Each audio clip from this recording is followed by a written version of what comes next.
बिस्मिल्लाहिर्रहमानिर्रहीम। अस्सलाम वालेकुम नाज़रीन, आपका मेज़बान अली हसन जी। मेरी आंखों के सामने से एक क्लिप गुजरा कल, तो army chief general Syed Asim Munir साहब ये तकरीर करते हुए नजर आए कि चाहे वो माँ हो, बेटी हो, बीवी हो, किसी सूरत में भी औरत हो, तो इस्लाम ने उसको जो इज्जत दी है, वो तुम कौन होते हो उसकी इज्जत छीनने वाले? Who are you? तुम कौन होते हो? उसकी इज्जत जो इस्लाम ने उसको दी है वो उससे तुम छीनो। ये इख्तियार तुम्हें किसने दिया है? और वहां पर जो ऑडिटोरियम्स में बैठे थे बच्चियां बच्चे, वो तालियां बजाते हुए नजर आए।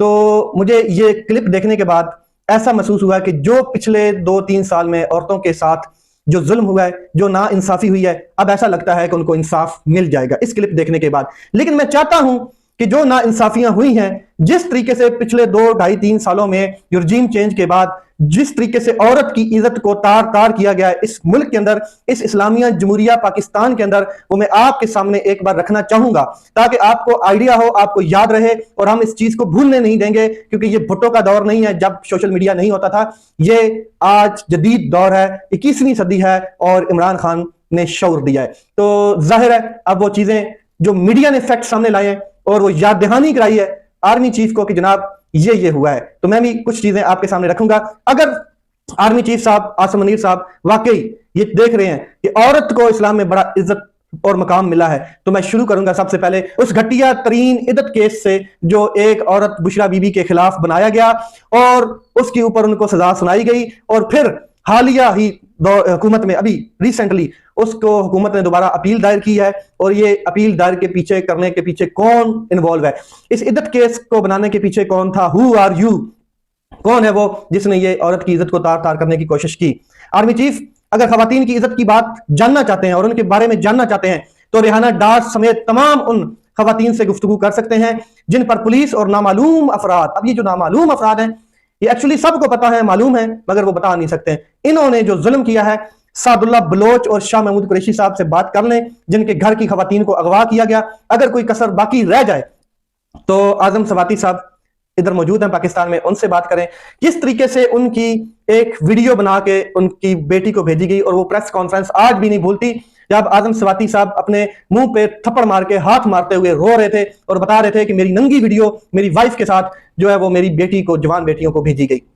औरत का तकद्दस किस तरीके से पामाल हुआ। Who are you? आगे एक छापे के दौरान एक सियासी शख्सियत, उनका नाम मैं नहीं बोलता हूं, 16 साल की बेटी मखसूस जगह से उसको पकड़कर छेड़ा गया और वो बच्ची बेचारी रोती रही, मां को बताती रही कि पुलिस वालों ने क्या किया। आज तक उस सदमे के असरात से वो नहीं निकल सकी, ज़हनी तौर पर वो डिस्टर्ब है बच्ची। पुलिस वालों को दरिंदा किसने बनाया? कौन इन खवातीन की इज्जतें नोचने की इजाजत देता रहा? Who are you? ये एक ट्रेंड अब चलेगा और सोशल मीडिया के ऊपर ये सवाल अब पूछा जाएगा कि हु आर यू? संज्ञानी जलसे में एक कारकुन ने अपनी वालदा के जख्मी चेहरे की तस्वीर दिखाते हुए बताया कि सिक्योरिटी एहलकार दरवाजा तोड़कर घर में दाखिल हुआ।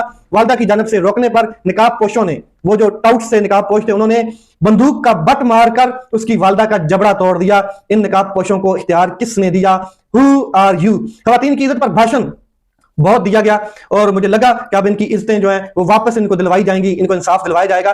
डॉक्टर यास्मीन राशिद साहिबा मेरी आंखों के सामने से गुजरी, उनका चेहरा 70 साल cancer survivor ladies, iron lady, तो पिछले 2 सालों में जो जेल में नाहक कैद हैं, उनके बारे में आपकी क्या राय है? Who are you? किसने ये इख्तियार दिया? जिन पुलिस वालों ने रेहाना डार का गिरेबान चाक कर दिया, दीगर खवातीन को बालों से घसीटा, ठुड्डे मारे, उनसे आर्मी चीफ पूछेंगे क्या हु आर यू? फिर हाजी इम्तियाज चौधरी, MNA की वालदा, 100 साल बुजुर्ग वालदा, बिल्कुल ओब्लिवियन एज, और 25 नामालूम अफराद उनके घर में घुसे, हमला किया और उनकी 100 साल बुजुर्ग खवातीन जो मां थी उसके ऊपर अटैक किया, उनको चारपाई से उठा के नीचे फेंका और ठुड्डे मारे, लतें मारी। ये इख्तियार इनको किसने दिया? दरिंदा सिफ्त इख्तियार। पूछने वाला है कोई? Who are you? Khadija Shah, इसके मुंह के ऊपर कपड़ा डालकर दहशतगर्दों की तरह घसीटते हुए अदालतों में पेश किया जाता रहा। और इसी तरह तैयबा राजा, इनको जिस तरीके से पकड़ा गया, गुंडों की तरह, दहशतगर्दों की तरह इनके साथ भी सलूक किया गया। फिर आगे बहुत सी खवातीन है, क्या इनको जिन लोगों ने घसीटा है उनसे कोई पूछेगा हु आर यू? पिछले 2.5 साल से ऐसे मजालम की दास्तानें हैं, भरे पड़े हैं कि ऐसा जुल्म करने वाले तुम होते कौन हो? तुमसे ये पूछा जाएगा हु आर यू? और अब लोग पूछ रहे हैं, अगर आप सोशल मीडिया पे जाए तो आर्मी चीफ का ये जो भाषण था, ये जो स्पीच थी, इसके ऊपर जिस तरीके से सवाल आए हैं, चाहिए तो था कि इस तरह का अब इंसाफ मिले इन खवातीन को जिनकी चादर चादवारी का तकदस पामाल हुआ। फैजुल्लाह कमोका MNA रहे हैं पाकिस्तान तहरीक इंसाफ के फैसलाबाद से। लाहौर में उनकी बेटी एक यूनिवर्सिटी में जेर तालीम थी और उसे अगवा करके डराया गया, धमकाया गया, लापता कर दिया गया और बेटी के जरिए फैजुल्लाह कमोका को ब्लैकमेल किया गया और खामोश करवा दिया गया। कोई पूछेगा वो बेटी क्या खातून नहीं थी? Who are you? आगे ये खातून तैयबा राजा हैं, उनके बारे में मैं बात करता हूं कि उन्होंने जब प्रोटेस्ट किया तो मर्द जो एहलकार थे उन्होंने बालों से और गरीबान से यहां से पकड़ के घसीटा। तो पूछें जनाब हु आर यू? ये जुल्म तो आपको भूलने नहीं देंगे। और सबसे बड़ा जो जुल्म, इससे भी बड़ा, जिस कायद-ए-आज़म और जिस इलामा इकबाल ने ये पाकिस्तान का ख्वाब देखा और बनाया, इलामा इकबाल की जो बहू है नासरा जावेद, जस्टिस नासरा जावेद, उनके घर पे रात को 2 बजे पुलिस एहलकार घुसे और उनको ज़दोकोब किया, हरासा किया, उनको तंग किया। और मैं देखता हूं कि हर साल जनाब जो कायद-ए-आज़म का एक मकबरा है उसके ऊपर चादर चढ़ाई जाती है, सलाम भेजा जाता है, गॉड ऑफ ऑनर दिया जाता है, चेंज किया जाता है। ये वो औरत रात को 2 बजे वीडियो बनाकर सोशल मीडिया पर अपलोड करती है कि मेरे घर में पुलिस घुसी है दरिंदों की तरह। किसने हुक्म दिया इलामा इकबाल की बहू के घर घुसने का? Who are you? आगे चलते हैं तो जवेरिया सदीक कौम की क्या बेटी नहीं है, जिसके मियां जो अरशद शरीफ हैं उनको कीनिया में कत्ल कर दिया गया। किसने हुक्म दिया कत्ल करने का? और आज भी वो इंसाफ मांगती हुई सुप्रीम कोर्ट के दर पर बैठी है। उसकी वालदा जो है अरशद शरीफ की, वो भी इंसाफ मांगने के लिए मजबूर है, कोई इंसाफ नहीं दे रहा। क्या ये औरतें नहीं थी? Who are you? आगे चलते हैं तो बलोचिस्तान की बात कर लेते हैं। बहुत लंबी हिस्ट्री है, इतने वाकयात हैं जो मैं बता सकता हूं लेकिन टाइम कम है। बलोचिस्तान की माएं, बहनें, बेटियां, बीवियां आपको नजर नहीं आती। जब वो इस्लामाबाद में आके धरना देती हैं तो उनके ऊपर शेलिंग की जाती है, उनके ऊपर वाटर कैनन की तोपें चलाई जाती हैं। तो क्या वो औरतें नहीं थी? उनके जो मर्द हैं उनको अगवा करके लापता किया गया और उनको इंसाफ नहीं मिला। आज तक उनको, बेटों को, उनके बुजुर्गों को, उनके भाइयों को, उनके बंदों को अगवा किया है, लापता किया है, मिल ही नहीं रहे।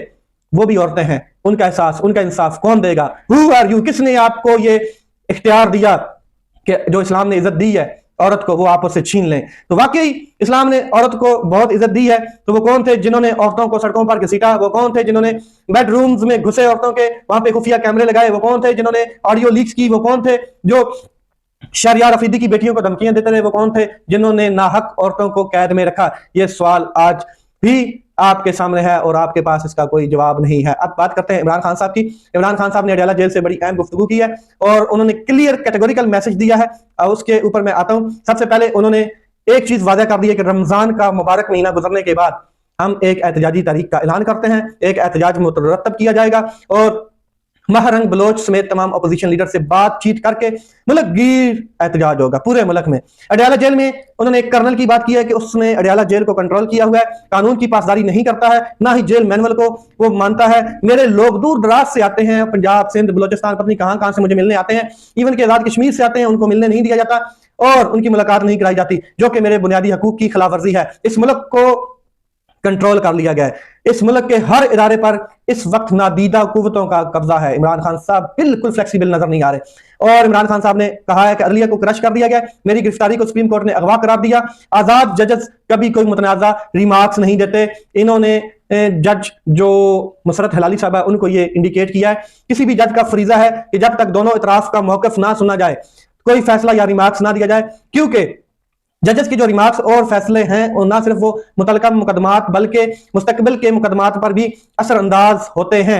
जस्टिस मुसरत हलाली साहबा को 9 मई के वाक़े पर एक तरफा रिमार्क्स देने से कबल दोनों तरफ का मौकफ सुनना चाहिए था, ये उन्होंने बात की है। फार्म 47 के कंधों पर चढ़कर हुकूमत कायम की गई, मुल्क में इंटरनेट बंद है, कौन यहाँ पर सरमायाकारी करेगा? ओपन खत है, मैंने जितने भी खतूत लिखे हैं वो सब ओपन थे, सब के सब, और ये वो हकायक हैं जिन पर एस्टैब्लिशमेंट को गौर करना चाहिए। मुल्क में बढ़ती हुई दहशतगर्दी जो है उसका सदेबाब करना होगा और ये अपनी पॉलिसी चेंज करें। 9 मई की गिरफ्तारी के वक्त इस्लामाबाद हाई कोर्ट में क्या हुआ आपने देखा।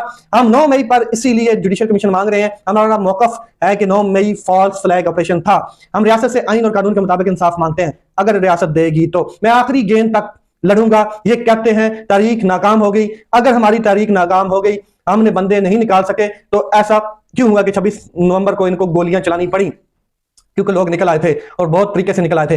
फिर आगे मुराद सईद साहब ने बड़ा स्ट्रॉन्ग मैसेज दिया है। उन्होंने कहा कि मेरे पाकिस्तानियों, ये मुल्क हमारा है, ये घर हमारा है, और हमने मिलकर तमाम सियासी वाबस्तगियों, जात पात, कौमियत से बालातर होकर इसको बचाना है। जब आग घर की दहलीज पर हो और आग बुझाने वाले आग भड़का रहे हों, तो अपने घर और अपने प्यारों को खुद बचाना होता है। जब सिक्योरिटी के जिम्मेदारान पार्लियामेंट, अदलिया, मीडिया, इलेक्शन कमीशन और दीगर इदारे फतह करने के बाद चलगोजे की काश्त और खेती बाड़ी में मसरूफ हों, जब इनकी तमाम तवानाइयां मुल्क के मकबूल तरीन लीडर और उसकी पार्टी के कुचलने पर हों, इनके खिलाफ बयानियां बनाने पर सर्फ हो रही हों, जब हिफाजत करने वाले ही आपके लिए खतरा हो, तब आपको अमन खुद बहाल करना होगा। ये बड़ा स्ट्रांग मैसेज है। आपने चौकीदार को चौकीदार रखना है और मालिक को मालिक रखना है। आपने चौकीदारी छोड़कर, यह मैसेज किसी और के लिए था, सियासत शुरू कर दी है। हमने फिलहाल अमन का परचम उठाया है, थमा है इससे कबल कि आपका कौम जो है वो कौम आपके मोर्चों को संभाल ले और आपको वापस जाना पड़े अपने डॉलरों के लिए। हमें आग में मत धकेलो। हमारे घर, हमारी जानें, हमारे बच्चे, हमारा मुस्तकबल बराए फरोख्त नहीं है। बिल्कुल क्लियर मैसेज, और ये मैसेज कोई आम मैसेज नहीं है, ये ताकतवर के लिए मैसेज था। तो मैं आपको बता दूं कि ताकतवर के जो माउथ पीस हैं नजम सेठी साहब, वो कहते हुए नजर आ रहे हैं कि खान साहब अपने लिए स्पेस निकालें, अपने लिए जगह निकालें और नून लीग और एस्टैब्लिशमेंट के दरमियान दरार डालें। एस्टैब्लिशमेंट को अपने हाथ में लें, फजूल बयानबाजी खत्म करें, जैसे मियां नवाज शरीफ साहब ने खत्म कर दी और जरदारी ने यू टर्न ले लिया। इसमें कोई हर्ज नहीं है। यह हकीकत है कि एस्टैब्लिशमेंट मजबूत है, इन्होंने सबक सीख लिया है, आप भी सबक सीख लें। यह मैसेज ताकतवर के माउथ पीस नजम सेठी साहब ने इमरान खान साहब के लिए छोड़ा है। मतलब कि आप भी झुकें, आप भी बिकें, आप भी डील करें। एक्चुअल कहा यह जा रहा है कि आप डील करें, जैसे नवाज शरीफ और जरदारी ने की। अपना ख्याल रखें, अपने भाई के चैनल का ख्याल रखें। पाकिस्तान जिंदाबाद।